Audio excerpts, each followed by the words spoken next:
പ്രതിഷേധം ശക്തമാകുമ്പോഴും സിദ്ധാർത്ഥന്റെ മരണത്തിൽ മൗനം തുടർന്ന മുഖ്യമന്ത്രി.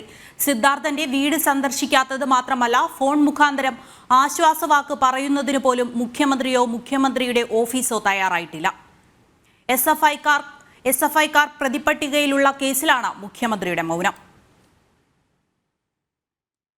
സർക്കാരിനെ ഞെട്ടിച്ച് കഴിഞ്ഞ ദിവസം ഗവർണർ വെറ്റിനറി സർവകലാശാല വൈസ് ചാൻസലറെ സസ്പെൻഡ് ചെയ്തു. പൂക്കോട് വെറ്റിനറി സർവകലാശാലയിൽ മരണപ്പെട്ട സിദ്ധാർത്ഥിന്റെ കുടുംബത്തോട് നീതി പുലർത്തുന്ന ഒരേ ഒരു നടപടി. സിദ്ധാർത്ഥിന്റെ മരണത്തിൽ പ്രതിഷേധം ശക്തമാകുമ്പോഴും പക്ഷേ മുഖ്യമന്ത്രി മൗനത്തിലാണ്. സിദ്ധാർത്ഥിന്റെ വീട് രാഷ്ട്രീയ ഭേദമന്യേ നിരവധി പ്രമുഖരാണ് സന്ദർശിക്കുന്നത്. എന്നാൽ മുഖ്യമന്ത്രിയും ഭരണത്തിന് നേതൃത്വം നൽകുന്ന CPM-ഉം ഇതൊന്നും അറിഞ്ഞ മട്ടില്ല. സെക്രട്ടേറിയറ്റിൽ നിന്നും അരമണിക്കൂർ ദൂരമില്ലാത്ത സിദ്ധാർത്ഥിന്റെ നെടുമങ്ങാടുള്ള വീട് സന്ദർശിക്കാത്തത് മാത്രമല്ല, മുഖ്യമന്ത്രിയുടെ ഓഫീസിൽ നിന്നും ആശ്വാസ വാക്കറിയിച്ച് ഒരു ഫോൺ കോൾ പോലും അച്ഛൻ ജയപ്രകാശിനെ തേടിയെത്തിയില്ല. മന്ത്രിമാരുടെയും CPM സംസ്ഥാന നേതാക്കളുടെയും മൗനത്തിലും വിമർശനം ശക്തമാണ്.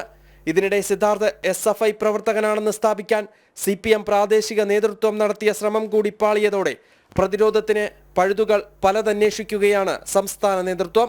ജനം, തിരുവനന്തപുരം.